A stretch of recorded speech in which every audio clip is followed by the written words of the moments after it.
Welcome to the Halfass'd podcast, where we discuss all the things you never knew you needed to know. I'm your host Ray with the homie Yoshi. Thanks for tuning in. Let's start things off with the topic of the day. And what is the topic of the day, Ray? All right, so we're gonna get this out of the way. We're gonna be kind of quick with it. So just about the shooting here that happened in New York. Oh. Yeah. Yeah, dude. It's rough. Holy shit, that dude's a nut job, right? And so my thing is this: this guy here needs to be in jail, under jail. I don't care what race you are. There's no room for hate because apparently, it is being taken to as if this was a racial thing, and where this guy has posted racial things online. Okay. Apparently they found the guy's name's Frank James. Okay. I'm getting this from New York Post. Okay. And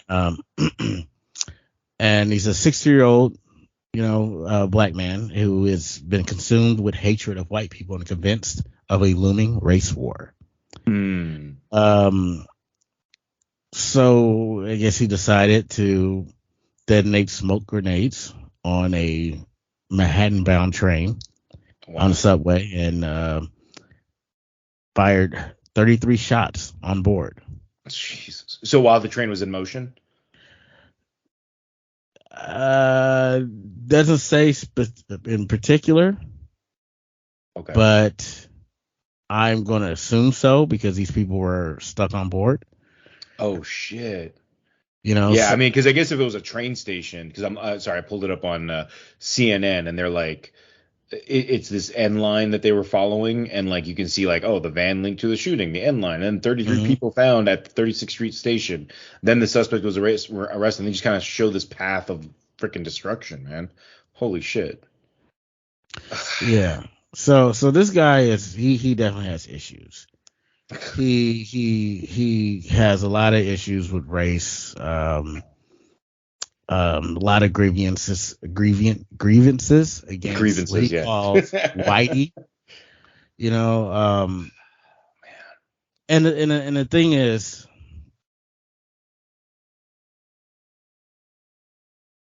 even though I've been through racial issues with white profiling, people and other racists as well, I'm not going to blame an entire race for the disillusion of one person of that particular race. Right.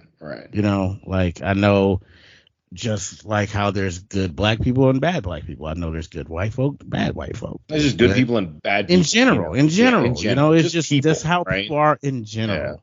Yeah, agreed. And I guess what bothers me the most about this, of course, the loss of life, but the fact that,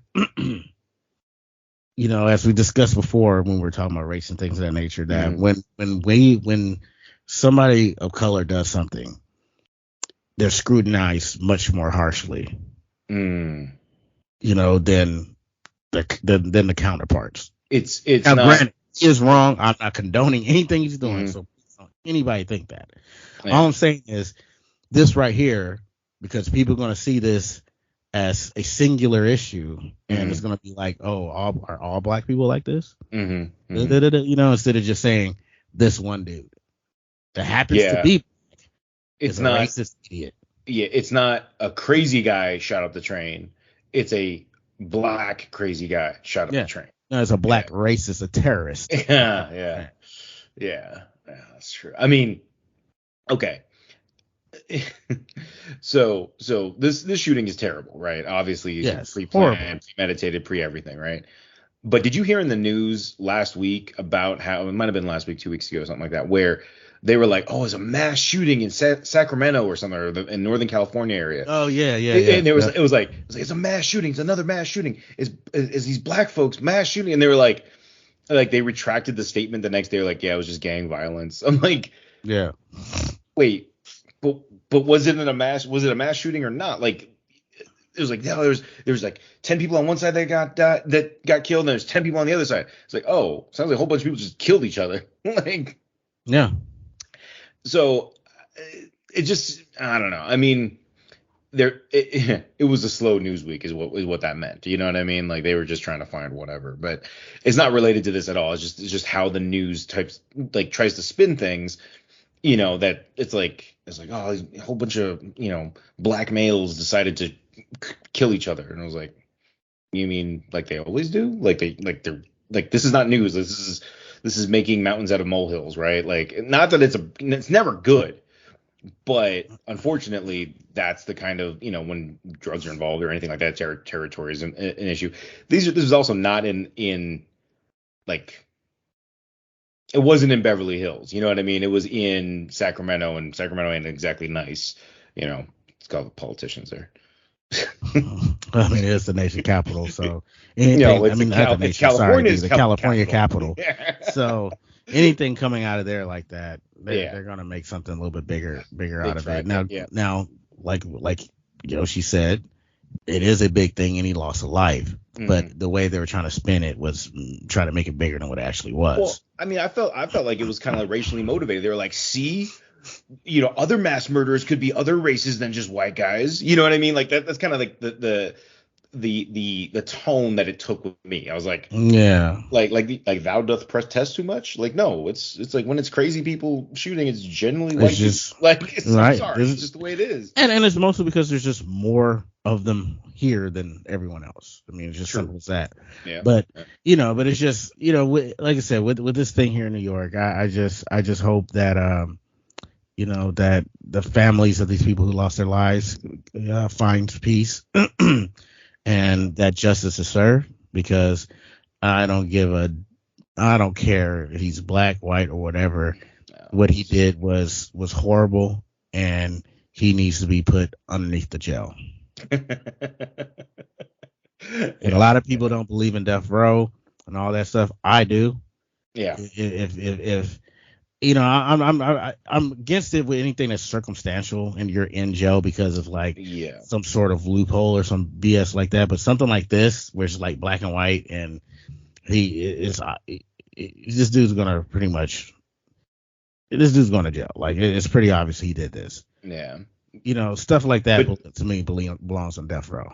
So, what's also really amazing for me in this whole situation is that this guy was able to literally just blend into the crowd. Like, they didn't see where he went.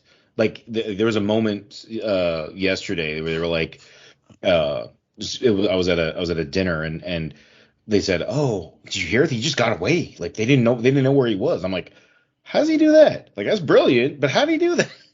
like usually when you hear about these mass shootings and stuff, it's like they tackle them to the ground, they do stuff, but damn, and New York has some of the strictest gun laws, right? So, wherever you stand on the gun argument, it's in our Constitution, so we have the right to bear arms. That is a fact. That's not going to be repealed anytime soon, and to amend the Constitution, yeah, good luck. But in this situation, isn't this the argument for a good guy with a gun too? You know what I mean? Like having an armed civilian being able to take down this guy. Yeah, he might get 2 shots off, but guess what? There's 45 shots coming back in his general direction instead of 33 just coming from him. You know what I mean? And the thing is, I agree with that. My only issue I have several issues when it comes to guns and whatnot. Mm-hmm. One, I don't believe there's any need for any type of extended cartridges, because if you have to sit here and shot out of your own weapon 30 shots, then you need to just take your ass to the range. Number one. Number two, make them count. Yeah, make them count. You're just blowing off steam at that point. Mm-hmm. Number two, I guess my issues is so you have issues like road rage where people just lose it. And everybody's strapped up, man. Now, granted, there's a lot of places. I think if everybody's strapped up, the people drive a lot nicer.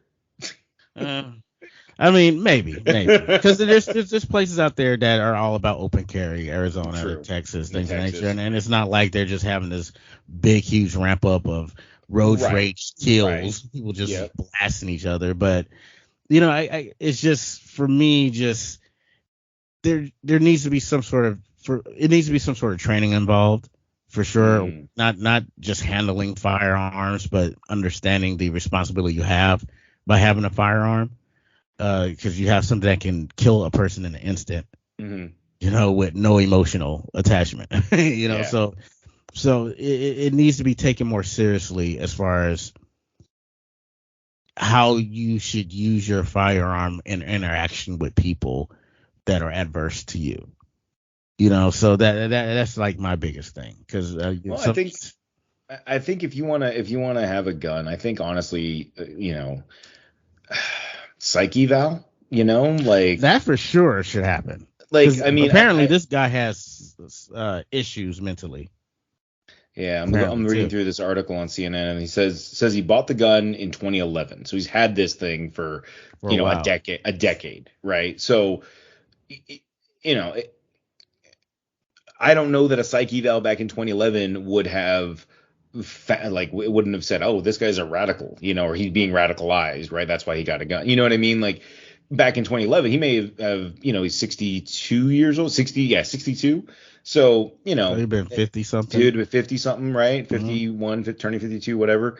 And so what? Like he's working, maybe some shit happened to him during the pandemic, and he's just, maybe all the George Floyd bullshit and all the riots and all the, the CHOP and Chaz and all those different autonomous zones and all that crap. Like, maybe that had an effect on him that wasn't there when he bought the gun, so. I mean, true, but also when you're going through these evals, it also tries to see what your potential for that is as well. I've talked to some therapists; they're not good. Some are pretty shit. But some of them are shitty. I'm not gonna lie. You're absolutely right. Just like there's good doctors, bad doctors, good therapists, bad therapists. I mean, it is what it is. But I rather have that as a peace of mind. That's true. Hey, right? It's better that than nothing, right? Yeah. When we're going to get a weapon, it is what it is. And if you don't pass, you don't pass. You just can't get strapped up. Sorry. Yeah. No, I mean, and this speaks to the bigger issue of mental health in America. We don't have it. Like we don't have any course for mental health. We got a massive homeless population issue. It's just a massive mental health crisis. There's stigma that goes with it, but there's also there's no outreach. I mean, at least not that I'm seeing. I'm not seeing homeless people getting time to go talk to a therapist or when they it's just not available because therapy has now become part of the the medical industrial complex, where it's like you have to have insurance, you have to be able to pay for this, they want to I heard a story the other day talking about guy went to the urgent care and while he was there he heard some lady say, I don't got insurance, how much I gotta pay to talk to somebody, and she's like $180. Okay, she paid $180, saw a doctor, went on her way. He did all, and he asked the same thing. So how much is it going to be? Well, we don't know until we bill your insurance. Like, what? You just knew 30 seconds ago when you talked to this lady, but now you don't know because he has insurance. Then he gets his bill in the mail because he hasn't met his deductible, $490. Like, so he's paying $490. She paid $180. So what's the point of insurance, right? Like, it's insane, man. Yeah. Anyway, sorry. So anyways, that's a really shitty thing that happened. Hopefully, I mean, I don't know. It's hard for me to wish, I don't like wishing for things because it's like, let's make it happen. I don't, it's like, I wish, I wish for, world peace. It's like, it doesn't help. So, but I hope that, the families can recover quickly from their loss. I hope that they can get through this. I hope there's, some people, people deal with grief in all different ways, right? And I can't say how I would react in that situation, right? I have no idea how I would react. So, and I really hope that the family of these people don't take it as that all black people are this way. Yeah, because that's what tends to happen, and I hope they understand that it just was a bad person that did something bad, Yeah. regardless of his race. Yeah, almost said Irregardless. regardless. Yeah, Irregardless. almost said it. Yeah. Been Yeah, I messing around with that word too much lately. Yeah.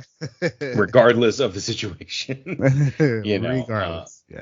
and I hope and honestly, I think people are intelligent enough, and that's why we go back to the whole racism. Is America racist? And the answer is maybe. It's like I think racism has less to do with race and more to do with culture. And we've had this conversation before. And it's because I think there are cultures that promote racism. Like like I think and I don't know if I've said this before, but I'm half Japanese, and there is nobody more racist than an old Japanese man. Like there is nobody more racist. I swear to God. Like they are like it is so like, how do I explain this? You know how like the KKK will go and burn crosses on black families' homes and stuff like that? Yeah. Like that, but to do that means you have to, like, that burns calories, right? Like you have to physically go get a cross, put it together, put it on the lawn, erect it, douse it in gasoline, light the fire, all without the family knows. You got to do this quietly, right? Because they got to open the door and, oh my God, it's a cross, right? Like at least that's how the movies portray it, right? So I don't know how it actually happened. But let's just say that happened. That's a lot of calories to burn. That takes a lot of dudes. It takes a lot of time. Japanese are not going to do that. They're just going to ignore you and just wish you death. Like they would passive aggressively. And well, sometimes aggressively, but in the sense that it's like you're so far beneath them that they're not going to burn calories on you. Yeah, they're not going to waste the effort. Yeah, exactly. It's like you're not worth the effort. You are so far beneath me. You're not worth the effort, and that goes for that's coming from me. Like I've received that, so I can't imagine how other races are. But right? and like we discussed before, I feel that's more of a nationalist thing because they don't have many other races of any kind really living in their country. I mean, it's there, but it's very small. Foreigner living there is very small compared to, of course, what you're going to see on a day-to-day basis. Unlike the United States, it's like a melting pot of people. So it's like when you have an American doing that to another American because of the color of their skin, that's just pretty much racist. No, I'm not saying racism doesn't exist. No, I know you're not. But like with saying. The Japanese, it's more like you're a foreigner. Yeah. And you're not Japanese, so yeah. Why are you here? Yeah, pretty much. I mean, but again, it's like they're not going to burn calories to like, but I mean, it also carries over, right? Like it carries over from, like even when they're not in Japan, right? I'm not talking about in Japan specifically. I'm talking about in the U.S. too. Like it's not. Oh yeah, even when they're in the U.S. Yeah, just because that's at that point that's their culture. Their culture is that way. That's what I'm saying. Cultures are racist. Cultures are racist. You're making my point. But you know what's funny? What's funny though? I read this and I forgot where I read it, so I can't reference the material. But that in Japan they have a law that you cannot defame anyone, even if it's true.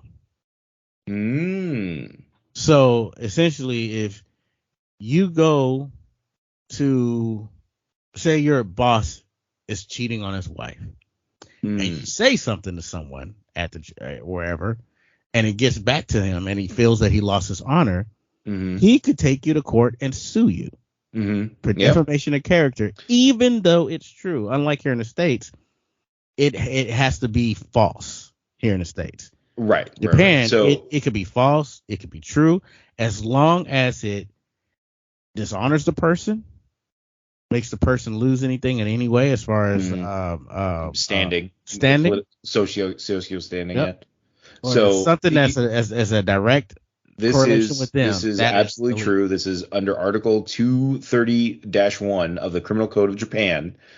A person who defames another by alleging facts in public shall, regardless of whether such facts are true or false, be punished by imprisonment with or without work for not more than 3 years, or a fine of not more than 500,000 yen. Crazy. So it's 3 years in prison or 500,000 yen. Crazy. Right? That's nuts. Especially That's because crazy. So essentially, you just can't talk shit on anyone. You cannot, you do not have. There's no free speech in Japan. You cannot talk shit on anyone. You're an adulterer. Even if the dude was a pedophile, you can say you're a pedophile. Yeah. That dude could sue you.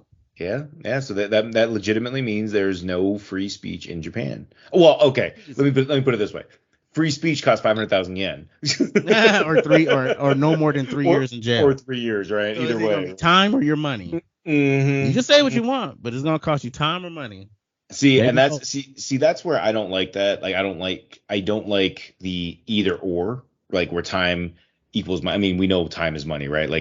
We know that fact, but this is how the wealthy will never set a day in jail, right? They'll just pay the fine. They can talk all the shit they want as long as they're willing to write a check, right? So, I feel like it should be just a fine or 3 years in prison, right? That's what it said. Didn't he say it was fine or? That's what I'm saying. Meaning, it shouldn't be or is what I'm saying. It should be just 3 years or just a fine. It shouldn't be. You shouldn't have that option for either or.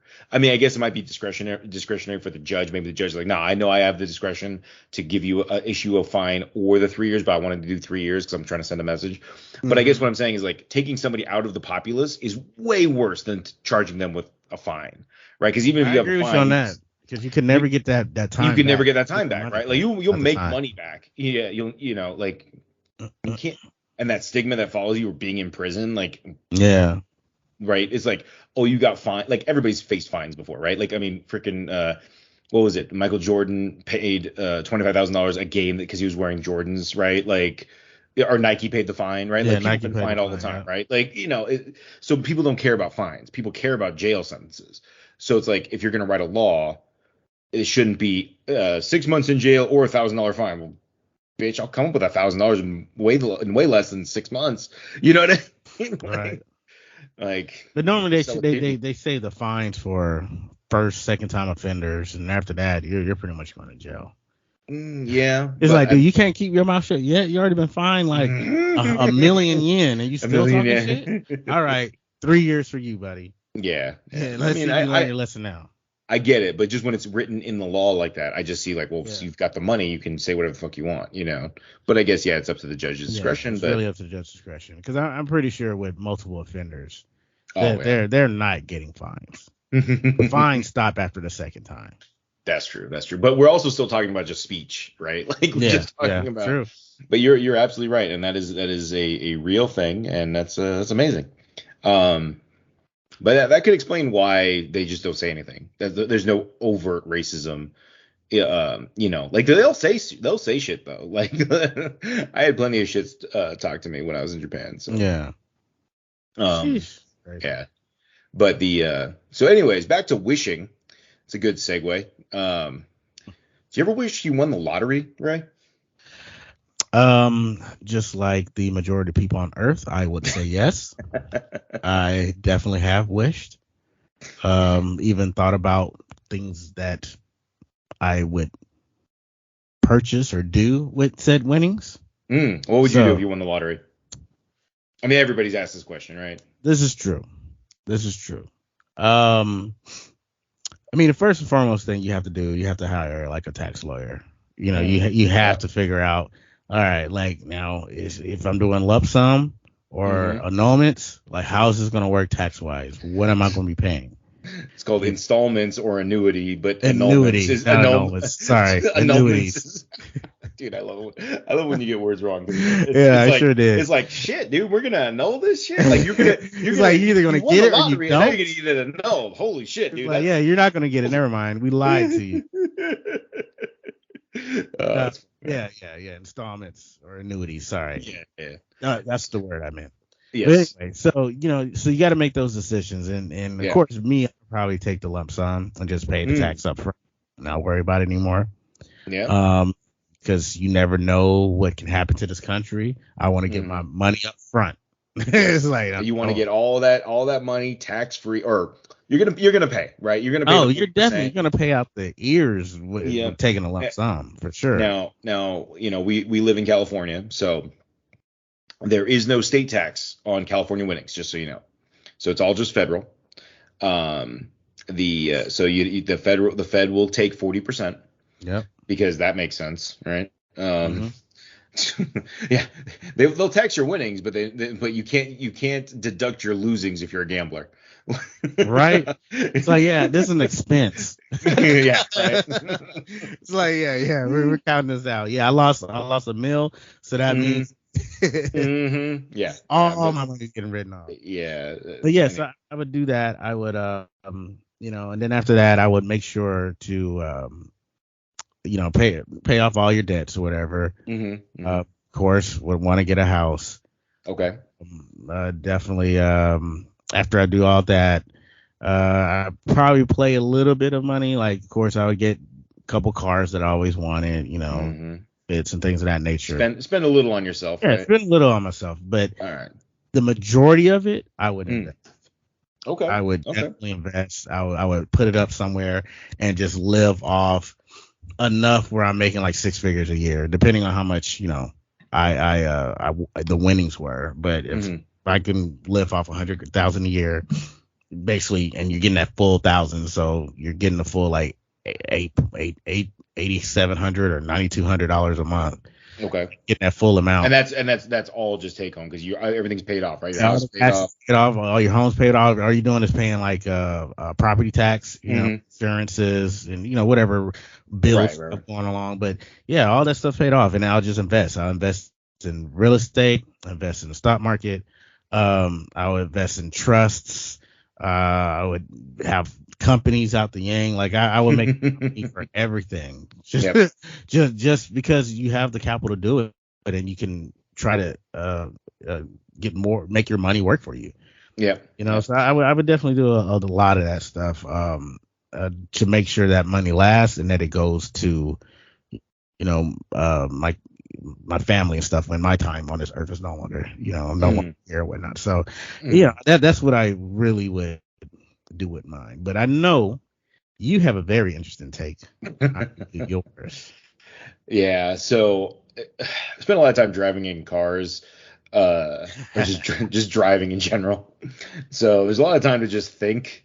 So I created this entire plan of what to do if/when I win the lottery, which I don't know that's ever going to happen. But if you, because like they say, like 90% of lottery winners are broke by the end of the year, or like in 5 years or something like that, right? They just don't know what to do with money, right? So I did a little bit of research, and it's like if you come into a cash, like a huge windfall, and even if you just like, let's say, it doesn't have to be lottery, you just have a rich uncle, Uncle Pennybags, dies and passes away and just, gives you, $1 million, right? Like this, and it's scalable, right? So, obviously, dollar amount, like first thing I would do is I paid off all my debt, don't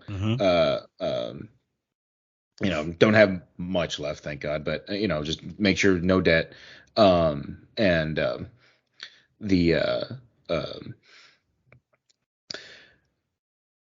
Start with the basics, right? Start with all the things you said, buy a house, but I would do things a little bit differently where I would take the cash payment, like you said, pay off Uncle Sam, just make sure that all my money is my money. The first thing I would do is I'd contact 2 accountants that know about each other and a third that checks up on both of them. Nice. I would go to a large accounting firm, like KPMG or Ernst & Young, just an accounting firm like that. Find, like just tell them, hey, listen, I need, kind of financial advisor, basically you want to be in the Like you don't want to go to your Uncle Paulie's back guy who knows a guy who knows a guy who's an accountant. That is not the guy you want to No, be your you want the real deal because you don't want to get screwed for sure. Exactly. Like, I mean, I don't know if you heard about Dane Cook, or Dane Cook, the comedian, really hot in the early 2000s. But then like just kind of disappeared off the scene. I don't know what happened to him. Because he wasn't funny. Yeah, he wasn't funny. He was very animated and he was funny to watch, but not funny to listen to. No. Not at all. You're not wrong about that. So he lost all his money because his brother was his accountant. His brother embezzled like $15 million from him. Like, gone. So like, I mean, he had a pretty solid career and he'd probably set up for life, but $15 million, like that's a lot of money. That's a nice chunk of change. Yeah. So basically what you want to do is find an annuity. Find go to the TD Ameritrade, go to all the different anywhere that sells annuities.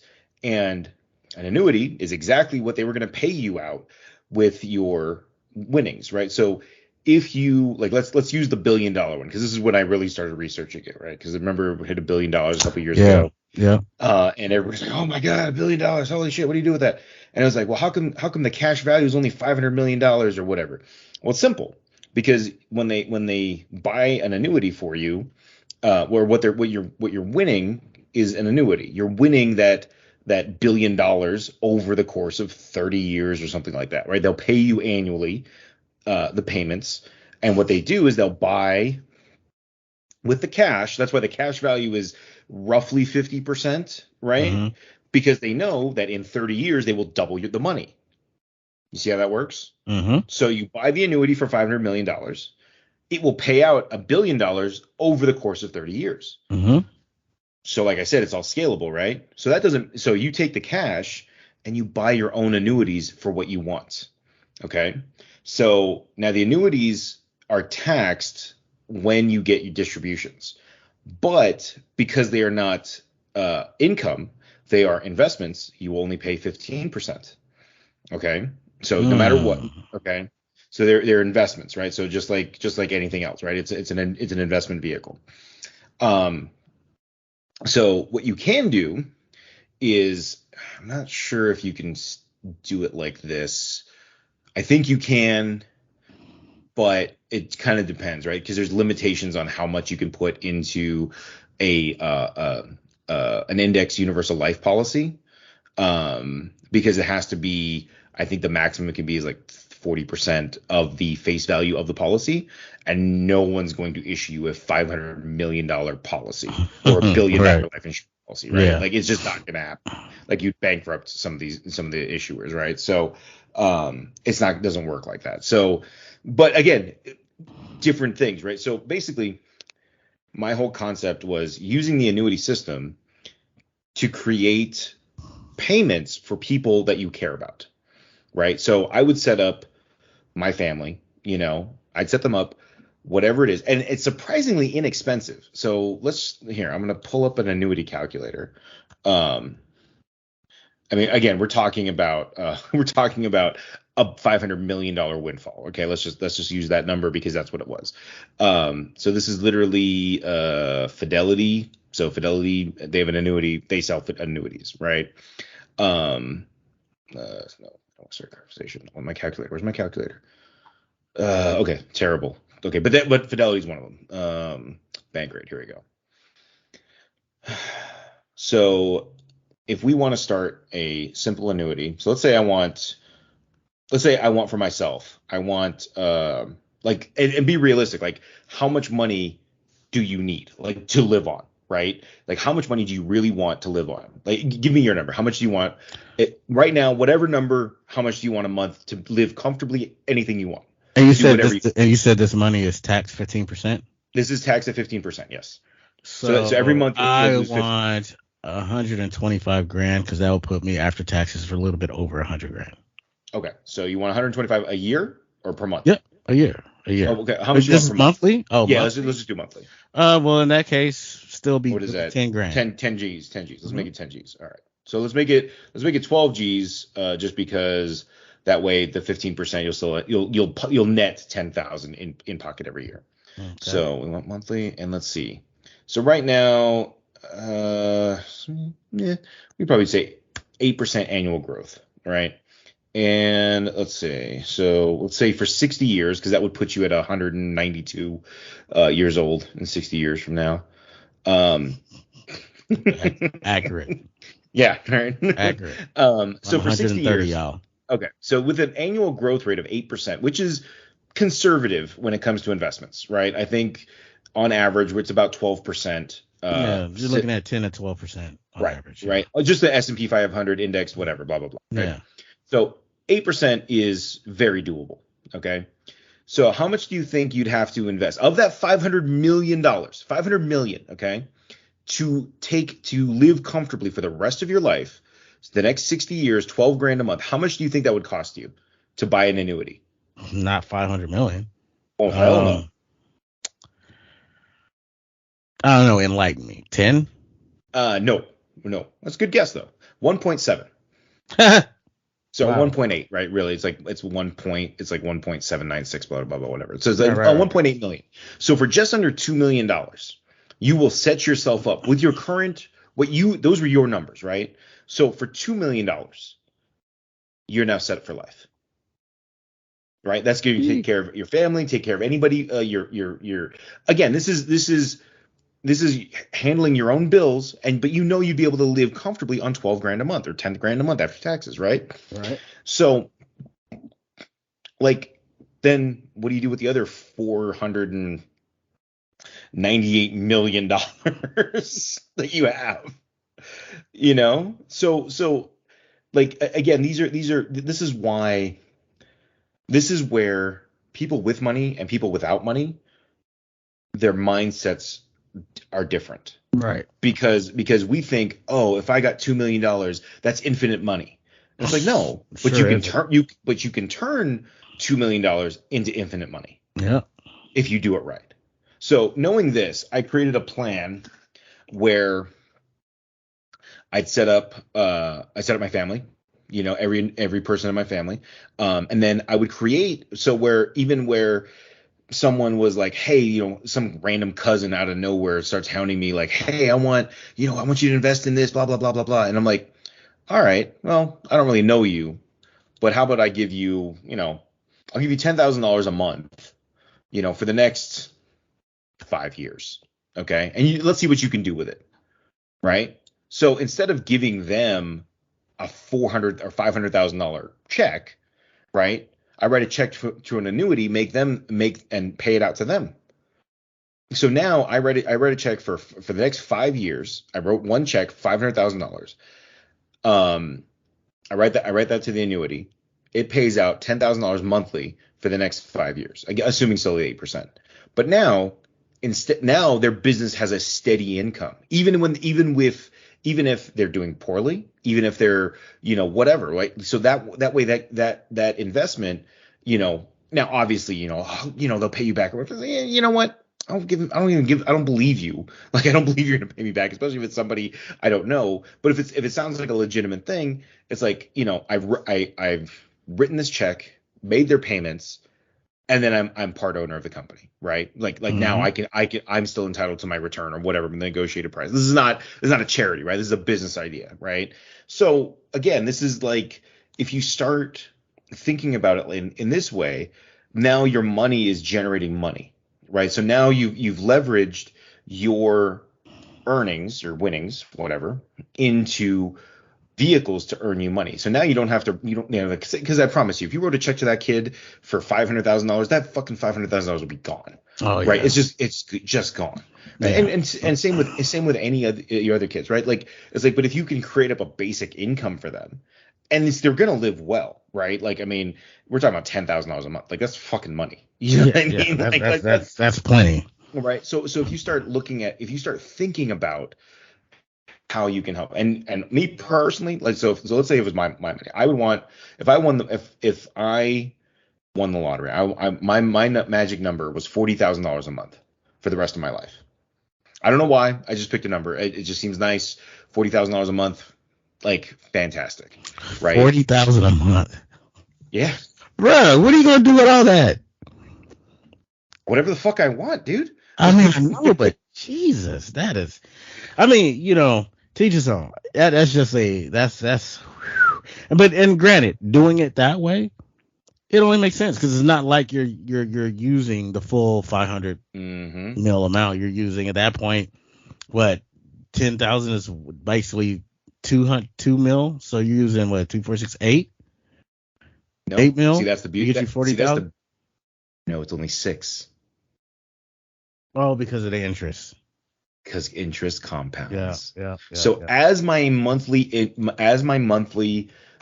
stipend for myself increases, my principal decreases. So a $60,000 a month payment to myself, $9 million. Let's go crazy. I want $300,000 a month. How much is that going to? Okay, so guess how much a $300,000 a month payment from the annuity would be?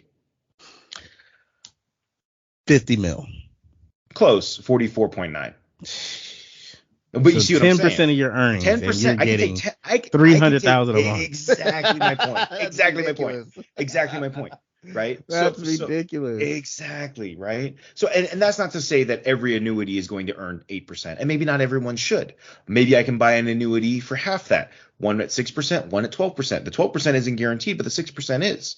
You see what I'm saying? Like you can do different things, right? You talk to the person selling the annuity. You talk to the and there are guarantees. There are guaranteed ones. There are not guaranteed ones. Generally, annuities are guaranteed, and I believe by definition they have to be. I'm not 100% sure on that, but yeah, I mean, but think about that, right? Like, so, like, let's say you're like, hey, hang on, let me see. I can flip this around. If I switch out this and I put it in the starting principal, let's say you take half of your annuity, or is it half of your winnings? So $250 million. Oh my God. Right. Okay, $250 million, and you buy an 8% annuity for the next 60 years. Do you know how much would you How get? How many millions per month is that? That's the question I'm going to ask. 1.6 million a month. Golly. Okay, 1.6 million a month. Okay, so now knowing all of that, why don't companies offer pensions? You see, because let's say you want to retire with $90,000 a year per year, right? So I just switch this over to year. I want $90,000 a year for my employees. How much would that cost? 1.2 million, just for easy numbers. So it would cost your company that you currently work at $1.2 million to guarantee you a pension. And this actually goes down, because let's say you retire at 65, let's say you have a 30-year expectancy, right? It actually becomes like $1 million. So they would have to invest $1 million over the course of 40 years at the company, right? That's what the old pension plan was, right? So let's see, what was it? $1 million divided by 40 years. They'd have to set aside 25 grand a year for 40 years. That's it. And companies, and that right there is just you paying into your 401k and they match and they're matching. No, but see, that's my point, is that this is what pensions should have been, right? But they weren't. They were put into pension funds that were managed by fund managers who used it as slush funds. So instead of taking those pensions and using it, was mismanaged. And then they also saw that 25 grand per employee extra for 40 years. Oh, we need to show profits. We need to show gains. So let's just cut that out and put people. So I mean, if you made, let's say you make $50,000 a year, right? So yeah, it'd be like 50% of your salary goes to your pension. Or no, it's 90,000, right? Like that's what you want to get paid. So let's just say it continues, right? So 25,000 divided by 90 is 25%. Is 25%. So they went in, saw that you were making 25% more in a hidden pension, and said, "F that. Let's take that money and use it towards our profits." show a gain, so these are things that, like, it's like, again, if you have employees, if you create a company that you want to take care of your people, there's no reason you can't do things like this, right? I mean, yeah, $1 million is a lot of money, but and yeah, you may have 100 employees. That's $100 million you'd have to put in their pension. But I mean, to then also have loyal employees that aren't going to jump ship. Like right now, everybody's like, oh, the great resignation. It's like, it's all this stuff. Like, if you knew you had a pension coming, like, you started and you put in your years, 30 but years. You know what? But if they did it, like I said, like the 401k, where you pay into it and they match it, it takes some of that money that they have to invest away. Right, but let's say, I don't see any. I mean, that sounds like that would be a pretty fair deal. Well, okay, but not saying that using the 401k. I'm saying, but using the annuity setup like you're doing, like you're saying, but with you paying into it personally, but they match you. Right, but how much they match you? It's like 3%, right? They match 50% up to 6%. So they're matching 3% of your salary. So that's $2,700, $2,700 instead of $25,000. It's a fraction of what it used to be. And again, it's like, I'm not saying pensions were the best thing ever, but it was something that people, it's like, that got loyalty, that got people 40 years in a gold watch. You're right. You know what I'm saying? People stayed at their jobs. They stayed at their job because they knew they had their pension, they have this, they have that, they have all this great healthcare benefits, they got all these things. And it's like, yeah, it wasn't tangible, it didn't come in the form of a paycheck, but they knew that they could retire at 65 and they'd get, 80% of their salary just for the rest of their life. They put in 40, you get covered for 30, right? Mm-hmm. You see what I'm saying? Like, no, I get you. Yeah. So anyways, that would be nice. But again, if you win the lottery, do not blow it. No, I wouldn't. Create a plan. 20 years ago, I probably would have blown it. Well, but now, no, I have too many. Now, honestly, I would still do all my paying off everything. Yeah, I would also do that annuity thing that you're speaking of. Okay. Also, but still invest in all this other stuff. But that annuity is that's just way too. It's too good, right? Right. That's way too promising to not look into and take advantage of. Right. I mean, it's like, and again, I'm not I don't sell annuities. You have to be licensed. I'm not anything like that. But these things exist. These financial vehicles exist, and between an annuity and an index universal life insurance policy where you can borrow money, you can buy a policy, invest in it, borrow money against it, and never pay tax on it. You know what I mean? Like, It's amazing. So then there's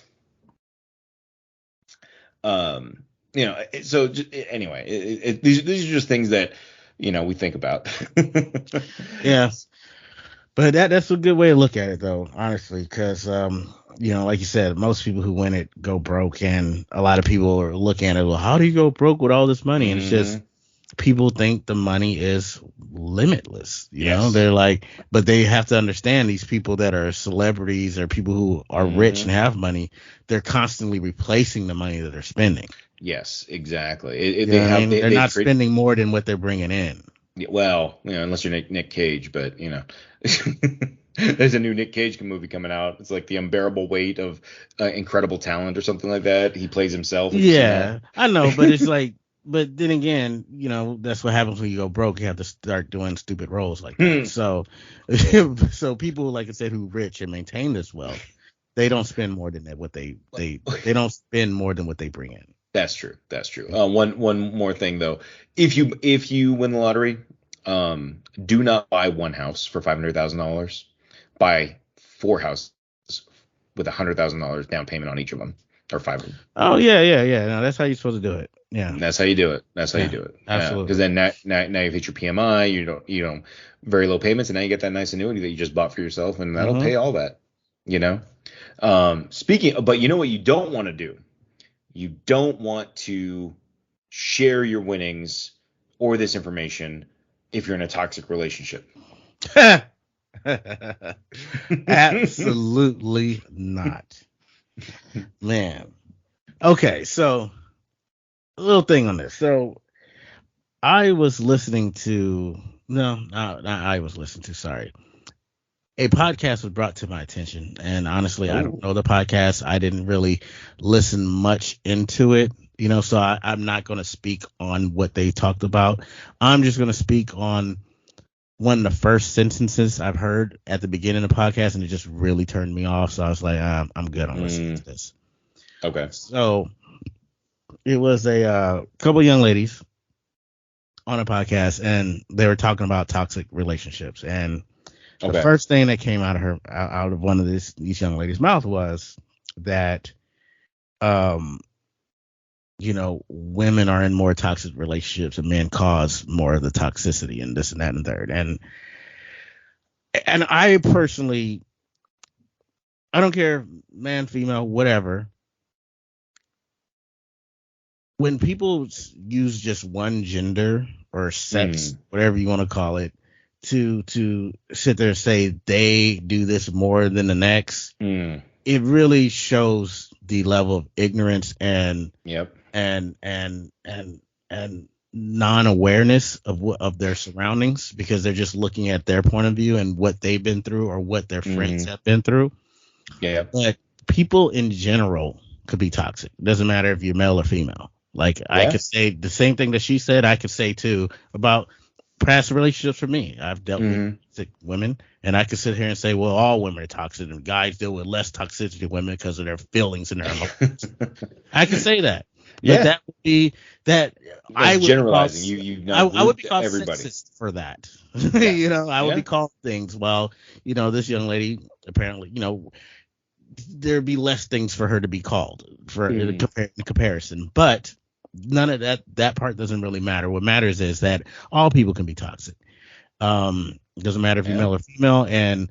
And the hardest thing when you're dealing with a toxic relationship is recognizing that it's toxic and not you just dealing with their quirks. That's what a lot of people do. They'll make excuses for the people that they love or care for. It's like, oh, that's just such and such being such and such. It's like, no, that MF is being crazy. No, he only hits me when he drinks, kind of thing. Yeah, it only hits me when he drinks. Well, yeah, that shouldn't happen at all. Oh, she only cheats on me when we argue. Yeah, that shouldn't happen at all. Like, you should be able to talk this stuff out. And if that's the case where you argue so much where you feel that need, then you might have to look at doing a separation. Yeah. And you're absolutely right. Go ahead. Sorry. No, go ahead. Oh no, I was just gonna say, like, there's a lot of there's a lot of what causes toxicity is narcissism. Honestly, that's our biggest problem. And pride. Yeah, I mean, I think narcissism. Sure. But I think narcissism is worse than pride. Like, I think narcissism, pride. I'm not disagreeing with you. Okay, but pride is also a catalyst for toxic relationships. Is what I'm saying. True. Like, I don't want to be wrong. I can't be the wrong. I can't. Be the one. Yeah. No, I get you there. That's true. But I mean, narcissism is just a fundamental, me first mentality, right? Like, sure. Everything's about me. Everything's, and somebody who starts off with, oh, men create more toxicity in relationships than women is like, okay, narcissist, right? Like that's your perspective. That's her or the person saying that's their perspective. That doesn't mean that that's true for everybody. It's like, if they've been in every relationship and that man has been toxic, maybe they need to learn to pick better partners. Oh my God, I'm so glad you said that, because that's exactly where I was going to go with that too. Right? Like, I mean, it's like they're stop picking these toxic people. Then, the problem is you. Yes, when the whole world starts to smell like shit, it's time to shave your mustache. Man, you hit the nail on the head on that one, man. I'm telling you, it's so true, because you have these people who themselves are toxic. Yes. They don't realize it, and they think everybody else around them is toxic. Yes. That they can't keep someone because of they're perfect, but everybody else is wrong. It's like, no, you need a grip in the mirror, look at yourself and figure out what's wrong with you. If you can't hold on to something at all, either you're choosing the wrong people or something is wrong with you in general. Yeah, absolutely. And that's the and we go back to narcissism, right? Like that person cannot fathom that they are the problem. It is beyond comprehension that they are the problem, or that they are eliciting these toxic traits, right? It's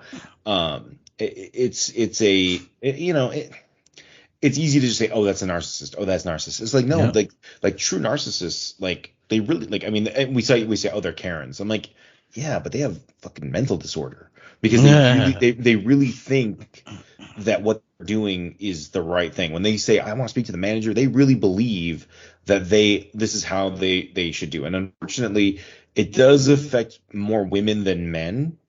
And generally, narcissism is begot by narcissism, right? So a child is raised by narcissistic parents to become a narcissist, right? Because they were only, the family and the home is where we learn to be adults, right? Like that's or they were given everything they ever wanted, and that can breed the narcissism as well, because they don't know it better.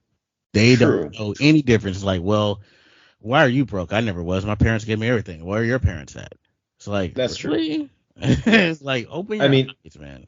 But there's also a lack of empathy among narcissists. Absolutely.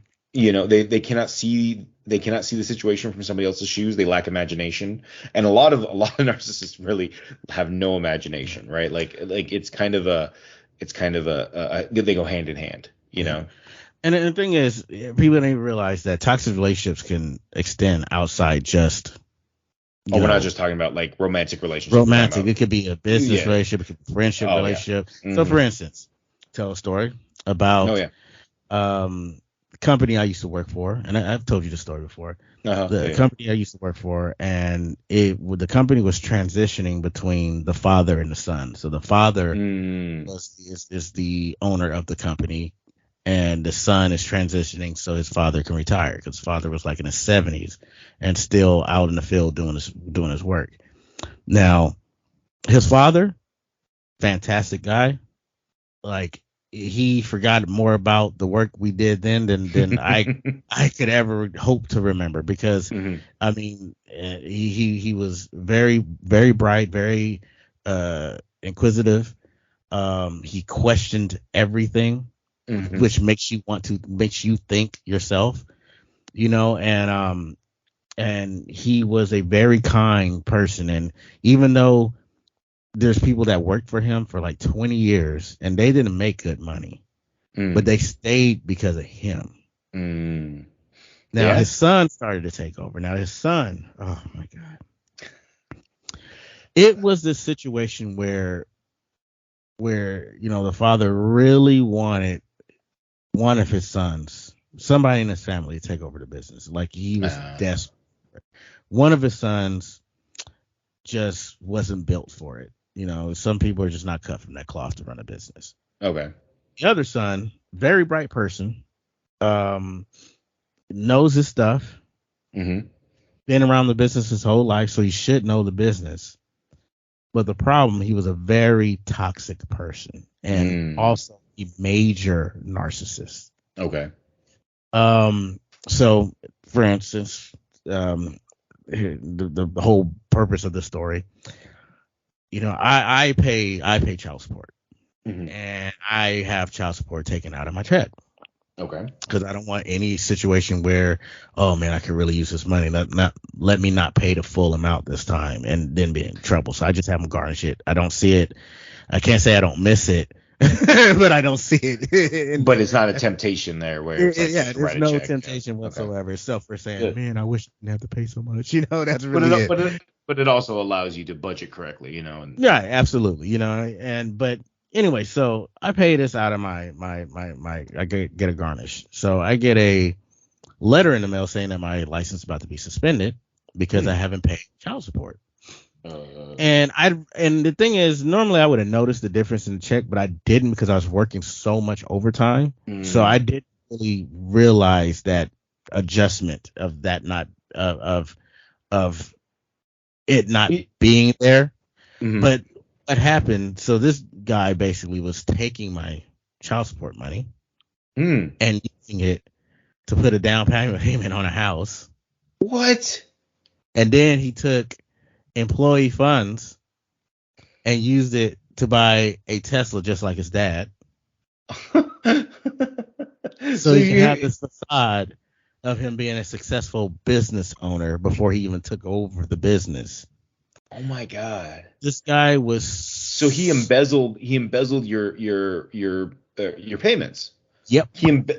Yep. What? Absolutely. I mean, that's criminal liability at that point. Absolutely. And so I find this out, I get this information and I go to Warren and talk to him about it. He's like, really? I said, yeah, this should be garnished out of my check.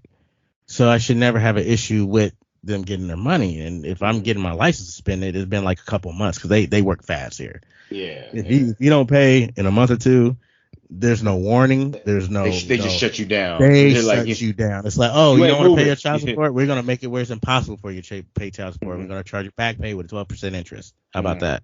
Jesus. So I told you the average interest rate was 12%. So I talked to his dad and then end up dealing with him, the son, and of course I'm pissed. I am pissed off. I'm like, what the hell do you think you're doing this? Now I have to my license is being suspended. I have to pay for this. And this guy had the audacity in front of his father saying, well, you make decent money, you'll be able to pay that back.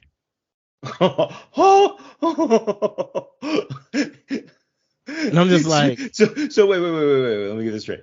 So he stole money from your kids, basically. He stole money from your kids. And said, oh, don't worry, you can pay it back. Yeah. And the thing is, I wasn't making decent money. I was barely making 50 grand there because nobody was making decent money there because people stayed there because of the father. Right. So it was like kind of a labor of love. It was like you love doing it. You love working. You love the team. And what his father did, he made sure that we got as much overtime as he could to help supplement what he couldn't pay. You know.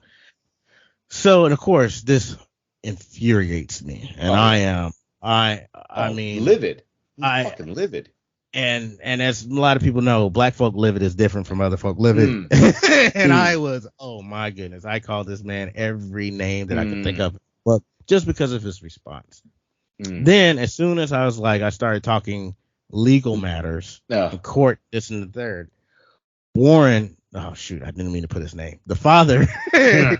You already said it twice now, buddy. It's all right. All right. So it's okay. The father was like, he asked me to step outside, and then he had to talk with his son. And I've never heard him raise his voice before. He's like one of those old dudes that are just chill. Even if you mess up, I messed up a $10,000 machine before, and he was just calm, collected. Okay, well, what did we learn from this? Yeah, like I'm gonna pay $10,000. You better fucking learn something. Yeah. So anyway, yeah, he's yelling this dude, going off, and you just could hear the muffling behind the door. I'm not. So about 20 minutes later, he calls me back in the office. He wrote a check to pay everything that he took, and wrote a check to pay me to get my license back together. And it's like, how much does it cost? I was like, well, if you include the time and everything I got to deal with, it's gonna cost me $1,100, even though it's gonna cost $150. Yeah. He's like, $700, that's much. And his dad looked at him and said, just pay it. Yeah. He's like, you're in no position to you have no this is the negotiation. This is not a negotiation. Literally whatever number was coming out of your mouth in the next 2 seconds was going to be on the check, right? Like absolutely. So this guy, I mean, I'm telling you, like, this guy was he made it so bad that guys that stayed there, that worked there for 20 years quit. Yeah. And not saying a 2-week notice quit. They were like, just drop their shit and fucking out. Yeah. They were like, no, started working for some of the clients. Yeah. So this is just me just saying an example of something that could be toxic, a relationship that could be toxic. Absolutely. That's outside of like, a romantic relationship. And one thing I want to give also notice real quick to people, when you're dealing with somebody that seems that could be a toxic, like, romantic relationship, you just got to think of two things. You need to figure out what you are willing to deal with a person in general, and what you're not willing to deal with. And if those things that you are willing to deal with outweighs what you're not willing to deal with, then you could make something of it. But if the stuff you're not willing to deal with outweighs what you're willing to deal with, you need to go. And I think also people, this is something in business called the sunk cost fallacy, right? Where we put good money after bad, thinking that it will get better, right? So it's like we just keep putting money into this project, money into this project, money into the project, right? So it's like, Google doesn't fall for this, right? So they had a bunch of projects. Everybody's like, oh, Google Glass. Remember that? That was a big thing. Like, Google Glass is going to be the best thing ever. I can say, hey, Glass, take a picture. Like, what the fuck do you want that for? But they were trying to do this project over and over and over again. And it was like they kept putting money into it. And then they were like, F it. This is stupid. They killed it. Like, there's so many. Like, if you Google the list of things that Google has killed because they didn't want to chase the sunk cost fallacy. Right. They didn't want to just keep putting good money after bad. They spent money on something. And just because you spent money on it, you think it has value. Right. Like, and so just because you spent time with somebody, you think it has value or you think it's worth saving. And sometimes a relationship is just not worth saving. And it's better to cut your losses earlier on, learn from your mistakes, and move on with your life. Some people are like, oh, I spent 10 years with this person. Well, do you want to, what, you going to spend another 10 years like in a fucked up situation because you spent that first 10 years? Now you're 20 years in. Now you're just fucked.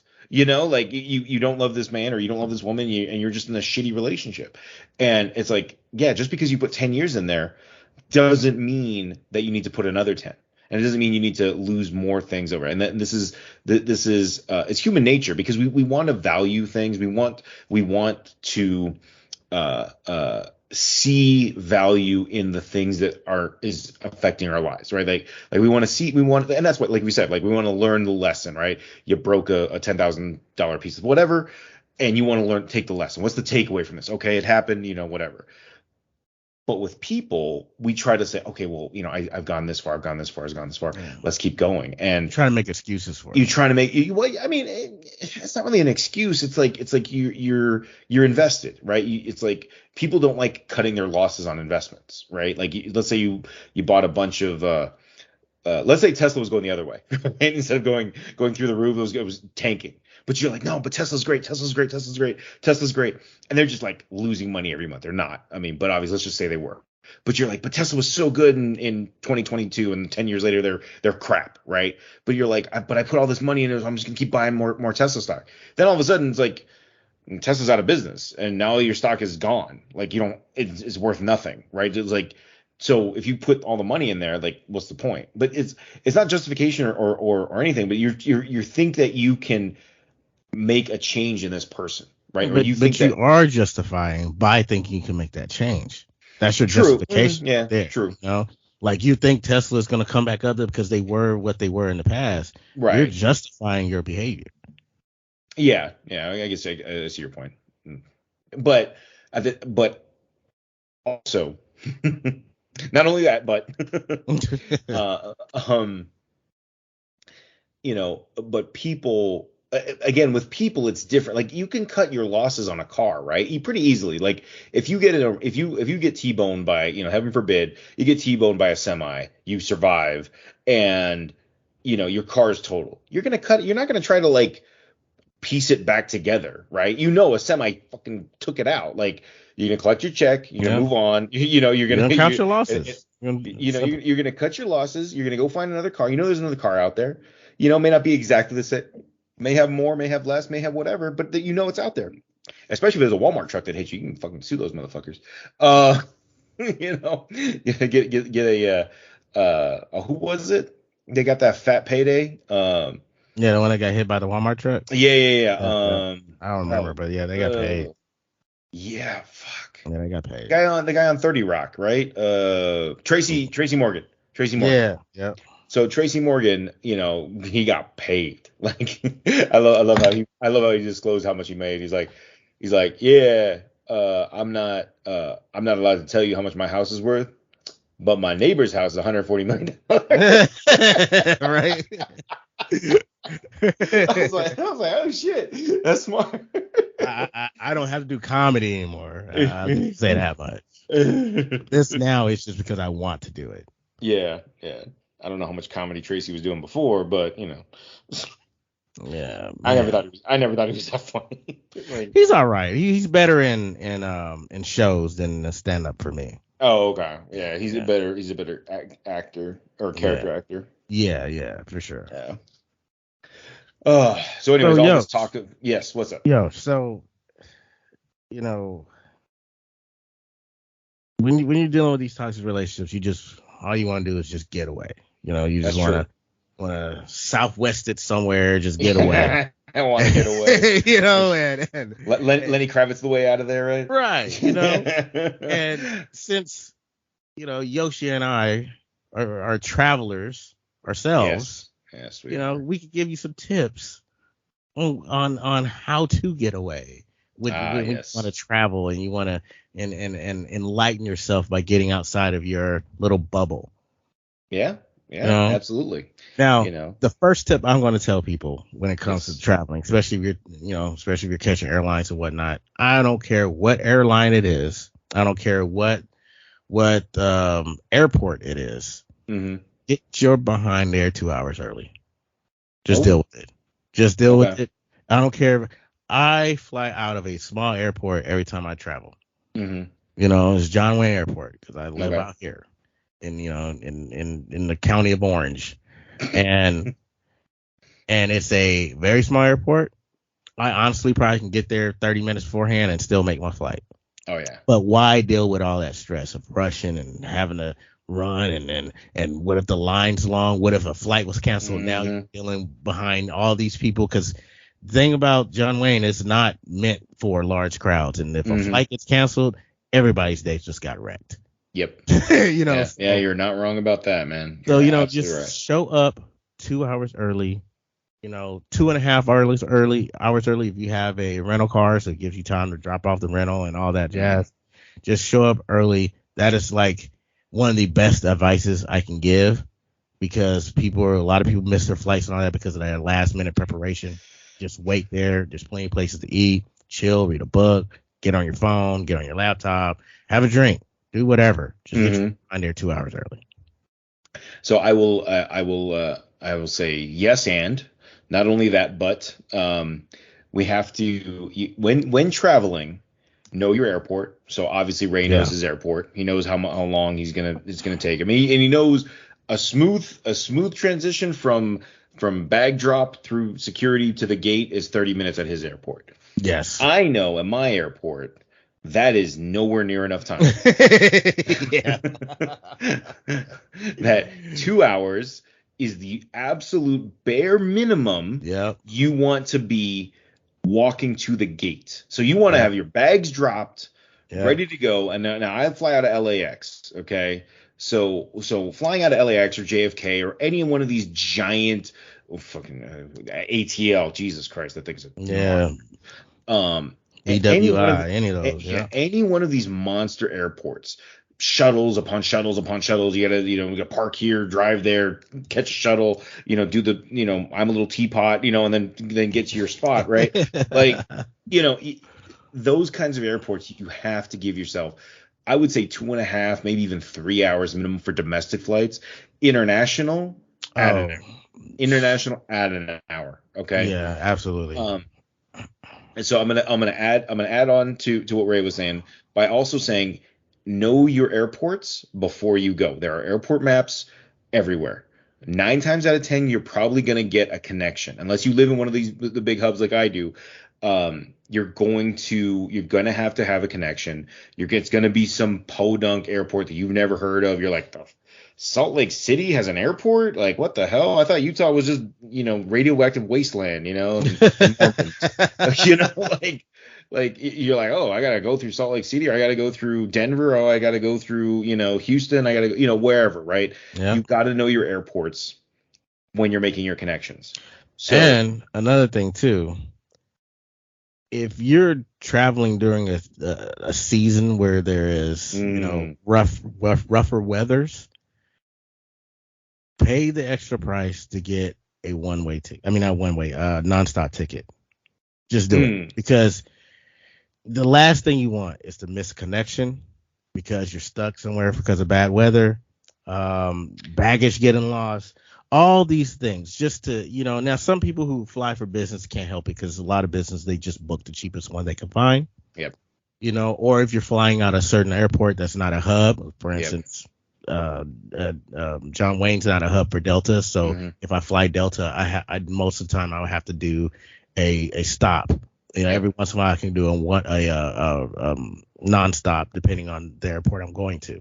Yep. But no, you got to look at the weather too, where you're going to or where you're coming from. And it's very important, if you are going to be dealing with inclement weather, just pay the extra price for nonstop, or get up extra early for nonstop, or fly out the correct airport for nonstop. It will save so much time and money in the long run. Absolutely. Absolutely. The word is inclement with an I, not acclimate. Oh, I'm on a roll today, man. Dude, you are on a roll today, bro. One of those days. You shouldn't have had that extra brownie, man. You shouldn't have had. Man, I'll be asleep if I had one of those. That's true. That's true. So first it's inclement, but also, so yes, when if you're stuck traveling, you have no choice, don't pick that connection that only gives you 48 minutes between one side of the airport to the other. Okay, like obviously you got to get to grandma's house, you got to or you got to get to Hawaii, you got to do whatever. Give yourself time, just like you get to the airport early. You get to that new hub that you're just getting to. Guess what? That's another airport. You got to give yourself 2 to 3 hours to get around. And it sucks because obviously these airlines want to make get you point A to point B, and they want to say, oh, it's the fastest flight. It's this, it's that, the other. It's like you're connecting in Chicago. You cannot get across O'Hare in 48 minutes. You cannot deplane and get all the way from the A gates to F gates. It's not going to happen. It's just not going to happen. And even if you're going from gate to gate, it's not the issue. What about your flight? What if you leave late? What if you have to circle the runway a few times that your connection is because they have no space for you to land yet because you got there a little early. So it's like it's a lot of things that you can't account for. You have no control over. And you have to look at those things too, as far as when it comes to your connections, because 48 minutes, like Yoshi said, that is a very short time to try to make a connection flight, unless you're just lucky you land at gate D21 and you're just going to gate 30. Then you lucked out, But sometimes you have to go on the other side of the concourse. Yeah, and imagine, if you don't have status, you're flying a different airline you haven't flown before. You're at seat 35D. You're at the back of the plane. Guess what? Like 48 minutes, it's going to take you 30 minutes to get off the plane. Like, what you going to do with 18 minutes? Run. Hope you did your cardio. You know what I mean? We gotta have zombie land rules for traveling. Like limber up, cardio. All that stuff. So keep that in mind when you're booking your flights, because all those websites, Expedia, Travelocity, all those things, they want to show you like the shortest flights, they want to show you the cheapest flights, they want to show you, all these things. And also keep in mind, the cheapest flight is not always the best option. It's like, obviously people don't want to spend extra money, but honestly, like if you're booking something like kind of last minute, and it's like, hey, you can get a basic fare for $850, but for $910 you can get economy plus, that comes with some booze. You know what I mean? Like I think Delta's doing, an economy plus that you can get beer and wine or something like that. Right? And so, it's like, oh, well, that's $900. I don't want to spend that much. Right. It's like, yeah, but it's $60 more. It's like, it's not $90 more. It's a $900 ticket. Sure. But you were about to spend $850.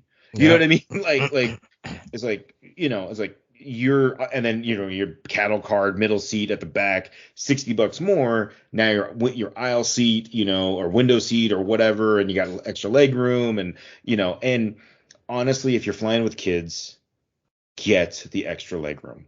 Absolutely. Get the extra leg Absolutely. room. And book Like, your flights in time enough where you can group you guys together yes, group everything without together. sitting there have to ask strangers, hey, would you switch with me? I know it's a middle seat, but I want to keep the family together. Yeah, yeah. I mean, time. Give yourself time. Give yourself time. So to give you times, we've been giving you times for everything else. I would say, um, the sweet spot to book. Okay, I'm gonna give you some hacks here. Okay, the best time to book a round trip ticket is to leave on a Tuesday or Wednesday, come back on a Tuesday or Wednesday. Those are gonna be the lowest fares forever, ever. If you don't know that already, now you do. Okay. Tuesday, Wednesday, those weeks, they're just going to be cheaper. Usually, maybe $100, maybe even $200, maybe $300. It just depends on the time, where you're going, all that stuff. But Tuesday, Wednesday, that's the sweet spot. Sometimes Thursdays, but you'll have to look around. So if you can plan your vacations around that, do so. Okay. Um, yeah, I think everybody's on spring break right now. Easter's coming up, so yeah, everybody's gonna start planning, all their summer trips and everything. A couple of things. If you're planning to go to Disneyland this year, uh, well, I wouldn't. I just did some work at the happiest place on earth, and nothing wrong with it. It's fine. It's just the reservation system, their fast pass system that you pay extra for. Everybody's getting it, so right now the fast pass line is a lot longer than the standby line, which is your traditional line where you just go and stand in line, they get you whenever they can.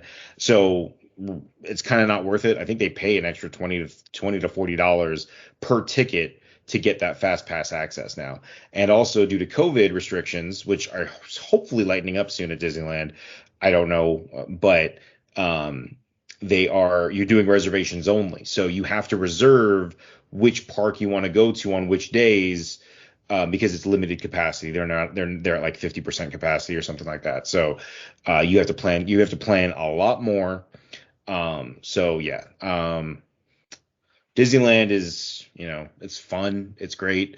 I would say, when your kids want to go to Disneyland, the best thing about Disneyland is, the best thing to do in Disneyland with kids is to not bring them. Um,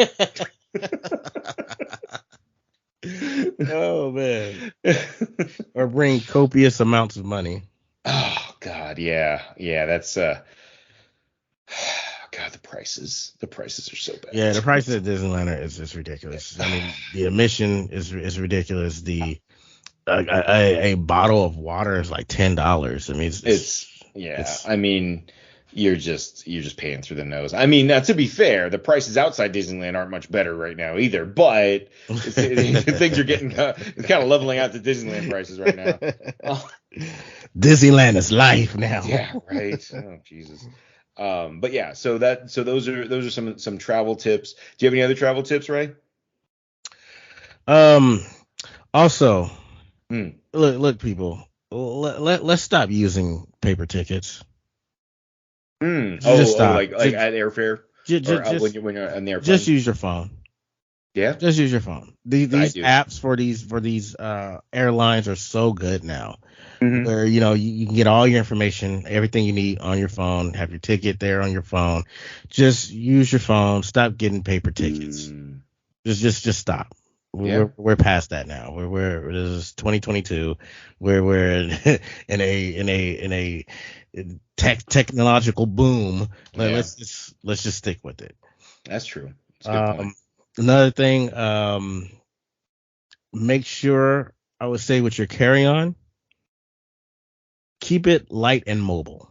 Don't stuff so much stuff in your carry-on, because you're trying to make do for whatever baggage, limits you may have. Yeah. Because it's going to bite you in the end, especially if you're in large airports and now you're lugging all this around, and now you got to get to the actual luggage claim with the extra heavy, the other heavy luggage. Mm-hmm. It's just keep it light, keep whatever you need that either that you need access to then, or stuff that's just a little bit of overage from what you had in your bag that you just carry with you. Just keep it light. Other thing, I'm all about getting cheap tickets. I love to get cheap tickets. I don't love doing cheap airlines. Do not do Spirit. Spirit is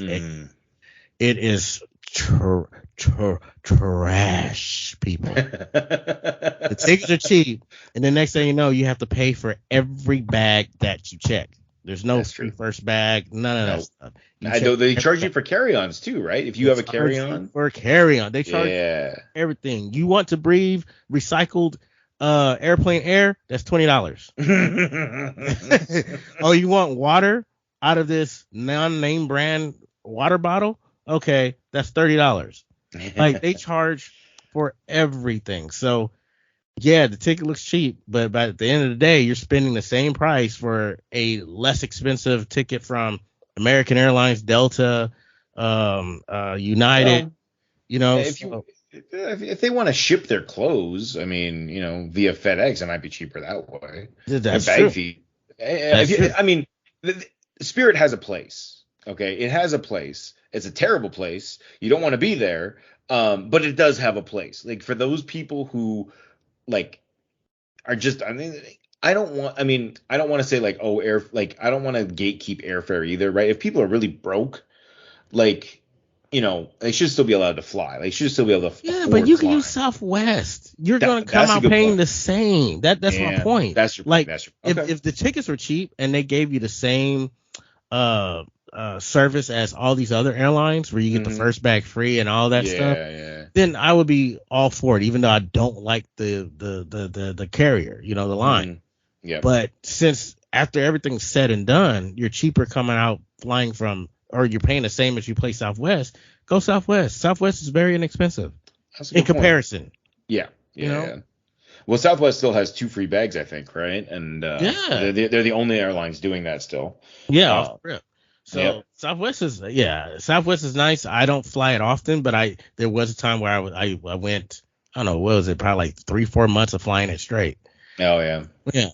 So just make sure when you've been booking these tickets, just really do not just look at price. Do not just look at price. Look at quality. Look at how long you're going to be on layover, how many stops you have, how long the flight's going to be. You can have a flight where you're going to let's say Ohio, but you have a layover in Atlanta, meaning you passed Ohio, you go to Atlanta for a layover, then you fly back up to Ohio. Oh man. Do you really want to be on a 12-hour flight and you're doing a domestic flight?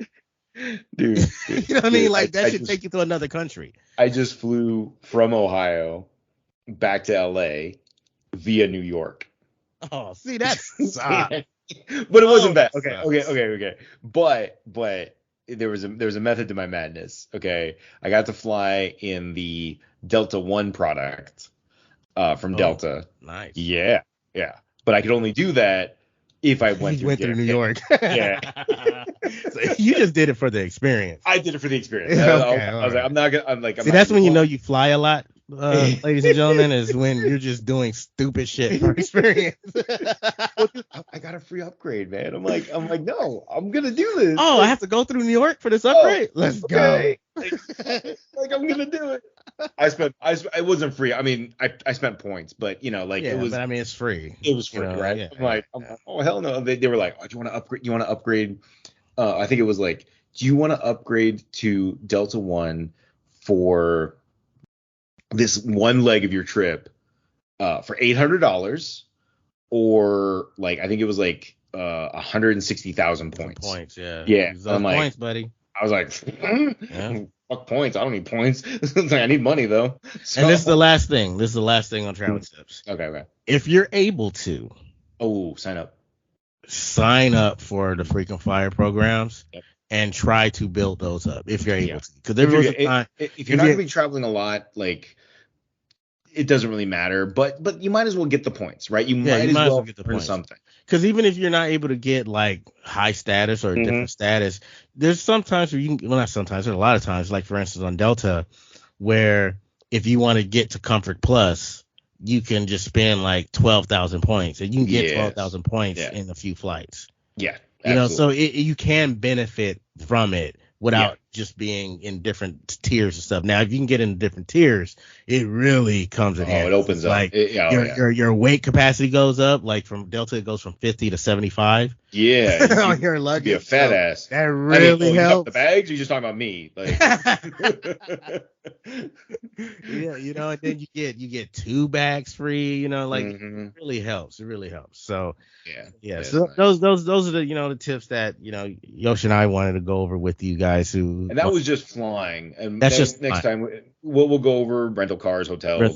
We have tips for everything. Yeah. Packages are king, by the way. Yes. Yeah, because not a scam. Packages for king. They can't. They're not scams, but you got to be careful. No, you got to be careful. Just like anything, you got to research. But if you find some packages where it includes hotel stay, it does save you some money. You look at the total, and you're like, man, that's a lot. But if you do it separate, you're like, oh my god, I just saved $300 if I did this package.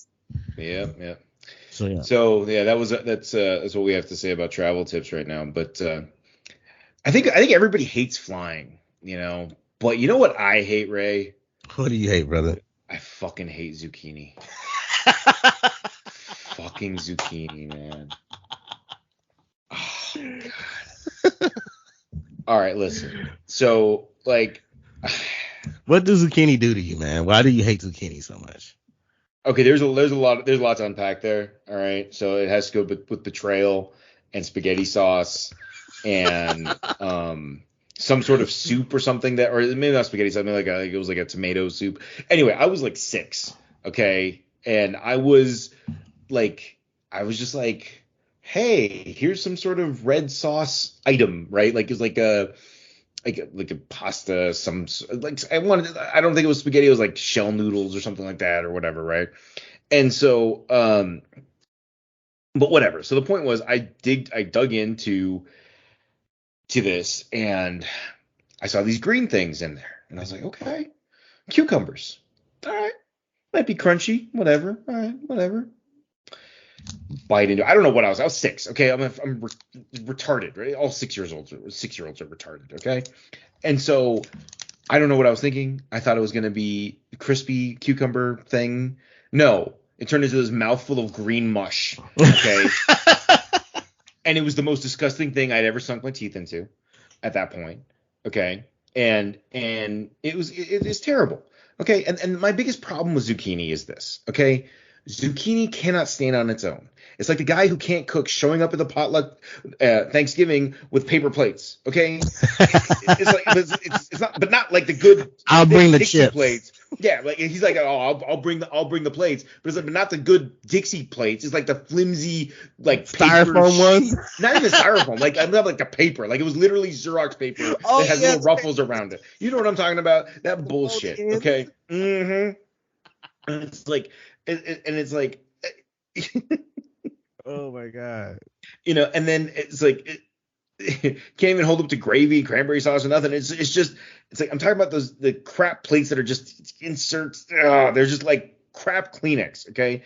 And zucchini can't stand on its own. It's a shittier version of a sauce delivery method at best, okay? Please tell me, like, oh, you need to try it like this. You need to fry it or blend it or blah, blah, blah, blah, blah. Like, yeah, of course I need to, because zucchini tastes like hot garbage otherwise, okay? It needs to be mixed with something. Okay, it cannot stand on its own. It doesn't have any taste. And it's like, oh, and don't get me started on zoodles. Okay, yes, zoodles are a low carb alternative to spaghetti noodles. Great. But then it highlights the inequity of zucchini to everything else. Why do people like spaghetti? It's covered in meat and slathered with tomatoes. Everything tastes good covered in ground beef and tomato sauce. Okay, it's just what it is. Okay, it tastes amazing. I could serve cat shit covered in a good spaghetti sauce, and you'd be like, damn, this ain't half bad. Okay. It's like, but it's still cat shit, okay? Zucchini is just a shittier version of an onion. At least an onion can go with anything. It takes on the flavor of whatever it is. It can be cooked just like a zucchini, but it brings something to the table. You can caramelize onions, okay? They can stand on their own. You can slice them. You can serve them raw. You can do whatever you want with it. It's like everything zucchini is like, oh, but you have to prepare it like this. And it's like, fuck zucchini.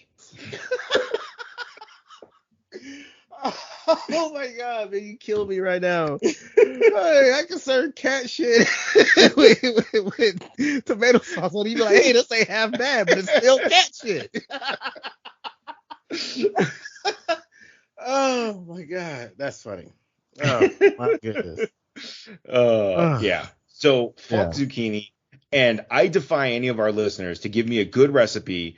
Listen, okay, I'm not closed-minded, okay? I try zucchini once every year, every other year. Somebody's like, "Oh, you got to try it like XYZ, right? You got to do it like this. You got to do it like that. You're just not doing it right." I will try to do whatever kind of Merlin magic you want with zucchini. I will try it. I will try a bite. I might even try the whole thing. Okay, I'll say it. I will eat it. I will eat it. However you want me to prepare it. And if it's, I will tell you, I have yet to find anybody. Anyways, fried zucchini is amazing. Grilled zucchini is even better. Blah, blah, blah, blah, blah, blah. It all tastes like ass. Okay? Man, you didn't even like fried zucchini, like dip it in ranch, nothing, huh? Nope, nothing. Ooh, no, wee. it's fucking. All right. Well, there it is. That's hatred for zucchini. Oh. So I want to thank you all for listening to our show. We hope you enjoyed it as much as we enjoyed making it. And as always, think it's not just a verb, it's a way of life.